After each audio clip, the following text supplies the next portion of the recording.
Donald Trump asegura que Estados Unidos controla totalmente el estrecho de Hormuz. Pero el secretario del Consejo Supremo de Seguridad Nacional de Irán, Mohsen Rezai, sostiene que Teherán mantendrá cerrada esta crucial vía hasta que Washington ponga fin a la guerra y al bloqueo naval contra su país. Además, pide que Estados Unidos libere los activos iraníes congelados y que acepte un alto al fuego que incluya también Gaza y el Líbano. Ante estas nuevas tensiones, volvió a aumentar este miércoles el precio del petróleo y la Agencia Internacional de la Energía ha revisado sustancialmente a la baja su previsión sobre la oferta mundial para lo que queda de este año. Bienvenidos a Actualidad en Análisis. Hoy les saluda Carol Guerrero desde Berlín y para analizar estas nuevas tensiones entre Estados Unidos e Irán me acompañan el politólogo y doctorando en estudios estratégicos Guillermo Pulido, quien nos atiende desde Las Palmas de Gran Canaria, y desde Múnich nos acompaña el economista Ezequiel Daray. Gracias a los dos por estar con nosotros. Y Guillermo, quisiera comenzar con usted porque Trump dice que controla el estrecho de Hormuz, pero Irán dice que lo mantendrá cerrado. ¿A quién le creemos? ¿Quién controla en este momento el estrecho de Hormuz?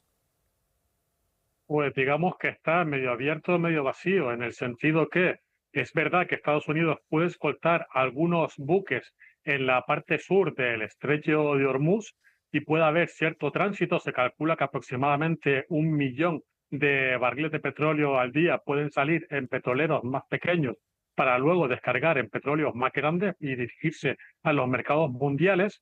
Pero al mismo tiempo es verdad que esto es una cantidad muy pequeña. Entonces, digamos que está casi cerrado del todo, no del todo. Es verdad que Estados Unidos tiene algo de libertad de acción, pero básicamente cada vez que un buque intenta transitar sin permiso iraní y es detectado y no puede ser defendido por la escolta estadounidense, pues lo atacan y hay una gran cantidad de buques incendiados, de imágenes de satélites y de vídeos que así lo testiguan. Así que diría que la verdad está aquí más del lado iraní, porque la cantidad de petróleo que puede salir por vía del estrecho de Hormuz es muy limitada, pero no está cerrado completamente. A propósito de petróleo, Ezequiel, mencionábamos que nuevamente se ha registrado un aumento en el precio del petróleo. ¿Qué tanto nerviosismo genera este escenario en los mercados? Bueno, claro, los mercados están, yo creo que ya empezando a despegarse un poco de este conflicto porque lo venimos siguiendo durante 6 meses con absoluta volatilidad. Cualquier anuncio de Trump que se daba o se da normalmente estratégicamente en momentos en los que el mercado va a comenzar a operar o el mercado está cerrado, en un intento casi por lo que muchos creen como una manipulación del mercado. Se está utilizando la información también para hacer subir y bajar al mercado. Recordemos que para Estados Unidos es importantísimo lo que pase en la bolsa, mucho más que para cualquier otro país del mundo, porque los estadounidenses ahorran en la bolsa, los sistemas de pensiones ahorran en la bolsa. Entonces un colapso de Wall Street sería una pérdida de riqueza monumental para muchísima gente en los Estados Unidos a pocos meses de las elecciones de medio término.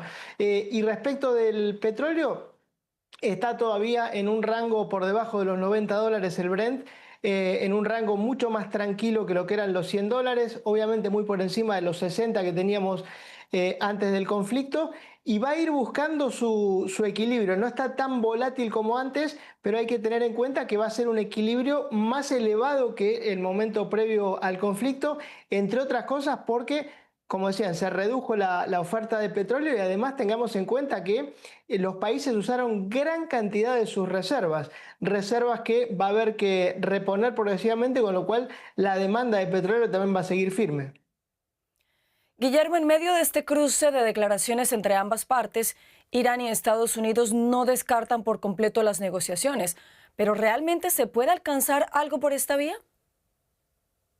Yo lo dudo que se pueda llegar a un acuerdo que sea realmente definitivo y que concluya el conflicto, básicamente porque las posiciones de ambas partes son maximalistas.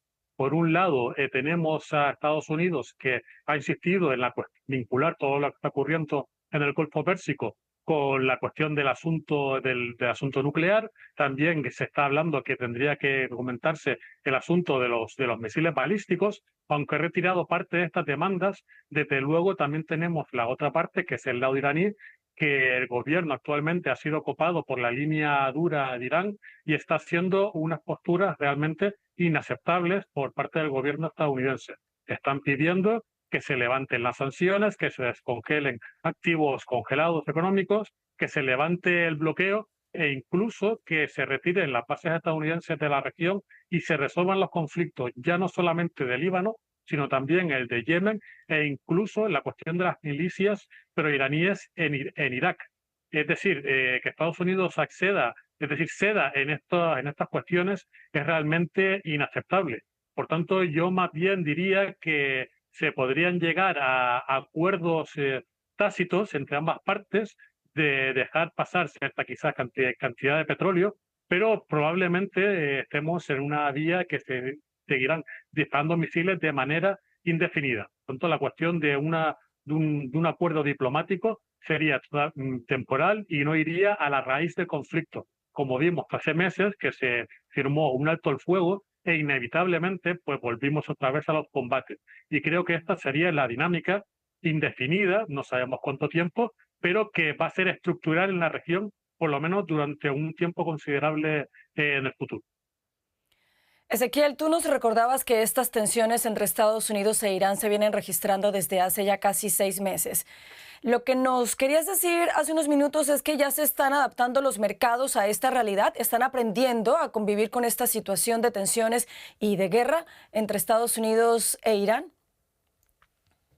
Sí, claro, los mercados son resilientes y se van adaptando al contexto y han operado en todo tipo de contextos a lo largo de la historia. Un índice que podemos ver para ver en qué modo está el mercado, que es el índice VIX, es un índice que mide, por así decirlo, el pánico que tiene el mercado. Se ha caído a más de la mitad de los valores que teníamos hasta hace poco tiempo, con lo cual lo que están previendo es que va a haber un acuerdo que no va a ser beneficioso para la economía, pero el peor escenario es el escenario incierto.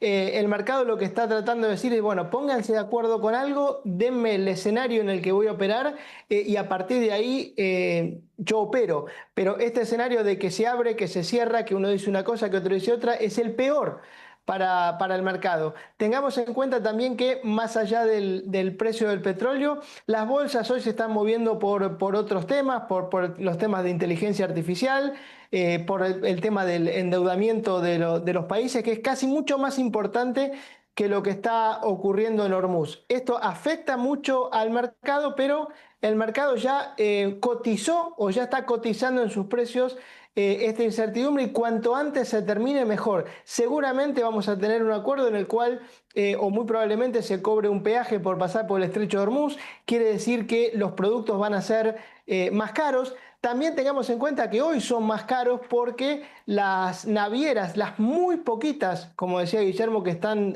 transitando, pagan primas de seguro mucho más altas, porque al que se arriesga a pasar por ahí con los bombardeos que todavía, los ataques que todavía hay, obviamente que los seguros son más caros. Entonces, si bien se va a incrementar el costo con un peaje que van a cobrar, es una cosa insólita, porque no se trata del Canal de Panamá, que fue una obra, o el Canal de Suez, que fue una obra hecha por un país que permite transitar por esa vía, sino que es una vía natural que no le pertenece a nadie, pero bueno, el mercado está aceptando que van a cobrar un peaje. De todas formas, este peaje y una situación normalizada es sin dudas un mejor escenario que el que tenemos hoy. Guillermo, a propósito de esas condiciones que para Estados Unidos serían inaceptables, esas condiciones que impone Irán para reabrir el estrecho de Hormuz, ¿qué implican estas posturas tan distantes para Oriente Medio? Pues indica que probablemente el conflicto va con sus altos y con sus bajos, con su momento alto del fuego y de disparo de misiles por ambas partes, pues vaya a ser estructural y permanente, todo lo permanente que puede ser en la región. Y por tanto habría que comenzar a construir la infraestructura energética y también de seguridad con sistemas antimisiles, etcétera, para el futuro. indica que más allá de que se puedan llegar a altos fuegos temporales y que se pongan también, que tengan que pagar peajes para pasar por la región, pues el conflicto pues, vaya a ser pues permanente. Tenemos el precedente de lo que está ocurriendo en Yemen, que es un conflicto que ya lleva en curso bastantes años y ha vuelto a ponerse incandescente recientemente, enlazando con lo que está ocurriendo en el Golfo Pérsico. También vimos que después del ataque contra Israel, la guerra en Líbano también ha entrado en esa dinámica de ataques y contraataques cíclicos y por consiguiente también vemos ataques en Irak contra milicias y ataques desde Irak contra infraestructura en Arabia Saudita. Probablemente habrá que deducir que esta situación, sin que llegue a una escalada absolutamente total, porque ambos contendientes pueden hacerse mucho daño. Cuando Trump amenazó con lanzar un ataque masivo contra Irán, y los propios países del Golfo Pérsico llamaron a la Casa Blanca diciendo que que no siguiera adelante porque la represalia iraní podría destruir la infraestructura energética, las desaladoras, las plantas eléctricas, con ataques de represalia iraní. Y por tanto, digamos que es una situación parecida a la destrucción mutua asegurada de la Guerra Fría, pero que no va a ser una paz como si fue durante la Guerra Fría, porque pueden atacarse, no de manera total, pero sí con misiles de manera muy calibrada. Y por tanto, sin llegar a una guerra fija como la Guerra Fría, sino con conflictos latentes y a mediana escala, como hemos visto durante estos meses. Ezequiel, tras casi 6 meses de conflicto, ¿cómo afecta esta situación y en particular este cierre del estrecho de Hormuz a América Latina? Bueno, América Latina le pega de forma disímil. Acá los países que tienen algún beneficio son aquellos productores de petróleo, llámese México, Ecuador, Colombia, Brasil, Argentina. Obviamente que los que son importadores netos de energía están pagando el peor de los costos, que es lo que le está pasando a Europa.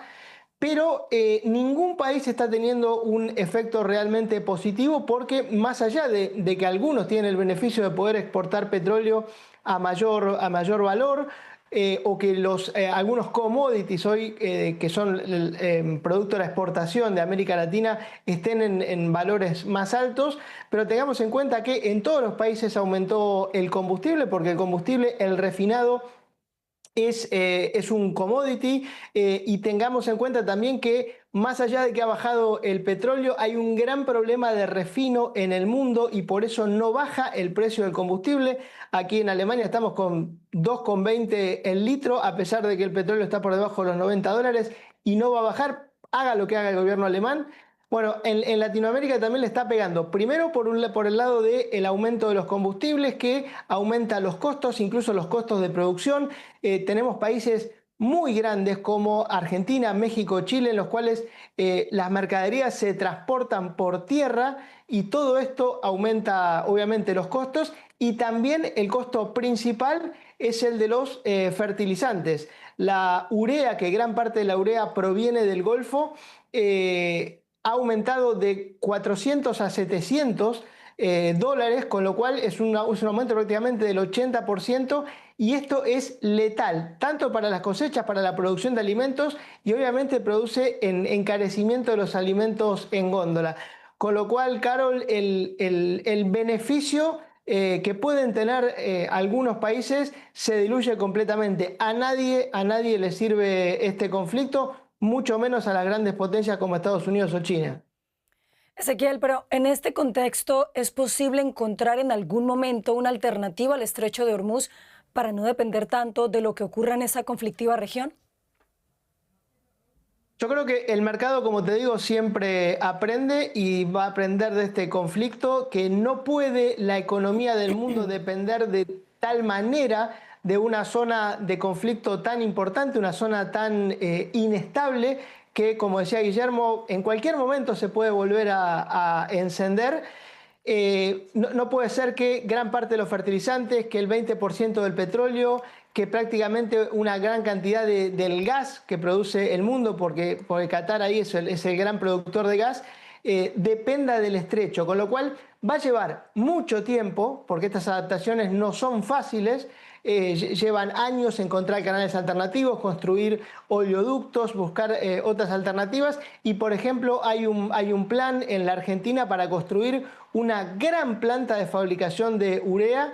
Yo creo que otros países van a optar por lo mismo, tienen que ser países productores de petróleo porque se produce a partir de los hidrocarburos, y tengamos en cuenta que países como Venezuela, países como Argentina, incluso Estados Unidos, el mayor productor de petróleo del mundo, han aumentado la producción de petróleo, con lo cual yo lo que veo es que en el mediano largo plazo la incidencia de Hormuz va a caer. No se va a poder dejar de depender 100% de Hormuz, pero sin duda que van a encontrar mecanismos alternativos. El problema es que estamos en un corto plazo en el cual apremia, en el cual hay que terminar rápidamente con esta guerra porque la economía ya no lo soporta más allá de que el mercado no lo esté cotizando en sus precios, a la economía real le está afectando.